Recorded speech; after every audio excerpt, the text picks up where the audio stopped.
Assalamu alaikum. Alhamdulillah wa salatu wassalam ala rasulillah wa ba'd. This is a brief summary on how to pray Eid on your own at home with the family. I know there's been a lot of documents sent around, a lot of videos, but someone has asked me, so I wanted to share with you anyways.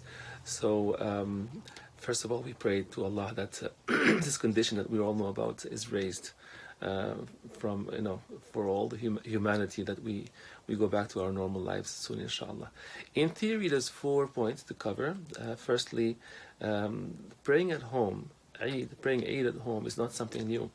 It's not a historical exception in the days of Sayyidina Anas ibn Malik, who was a companion of the Prophet sallallahu alaihi wasallam. He lived in his later days. He lived very close to Basra in Iraq, 12 kilometers away in a place called Az-Zawiya. And because of old age, sometimes he would not be able to make it for the congregational prayer of Eid. So he would pray at home, and he would lead it. His family would be with him, sometimes because he was sick. He was also asked, what does one do if he's not able to pray or has not prayed in Jama'ah, Eid in Jama'ah? He simply said that person has the choice, the option to pray it on his own or not to pray it at all. So the sunnah is to do it furada or jama'at. So the second point is the ruling, al-hukm al-fiqhi. Al-hukm al-fiqhi, it's sunnah mu'akkada, it's highly recommended. If you do it in congregation, it's highly recommended.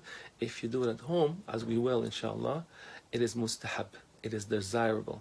Okay, so it is a sunnah to do it furada or jama'at, to do it alone in your home, or to do it in congregation. All of them are legislated.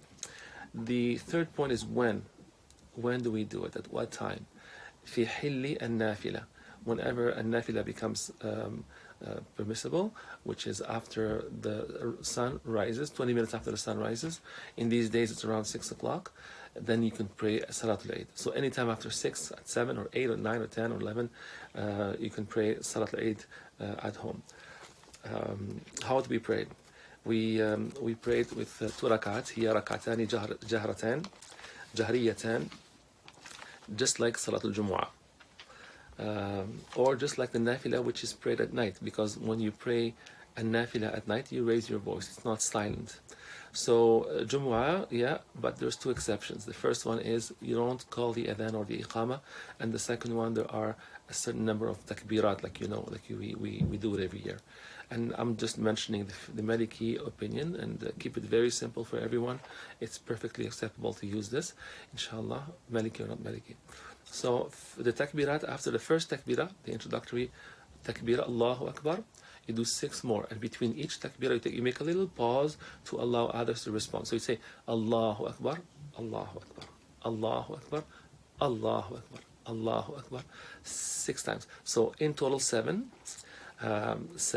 followed by Al-Fatiha and a very short surah. If you memorize Sabbih Isma Rabbika al-A'la, then recite Sabbih Isma Rabbika al-A'la. After rising from the sujood in the second rak'ah, you do the same thing, Allahu Akbar. And when you say Allahu Akbar, you add 5 more takbirat. So a total of 7 in the first rak'ah, and a total of 6 in the second rak'ah, followed by Al-Fatiha and a short surah. And if you can recite وَالشَّمْسِ وَضُحَاهَا or هَلْ أَتَاكَ حَدِيثُ الْغَاشِيَةِ, that's fine, and it's better. And that's it. You've done, inshallah, Salat al-Eid at home. Most importantly is to keep a very positive attitude. This is Eid, a day of joy and celebration. And before Eid as well, try to do takbirat. Allahu Akbar, Allahu Akbar, La ilaha illallah, Allahu Akbar, Allahu Akbar, Lillahi alhamd. So do those to create a mood at home and to keep the spirit of Eid. And that's it. Wassalamu alaikum wa rahmatullah.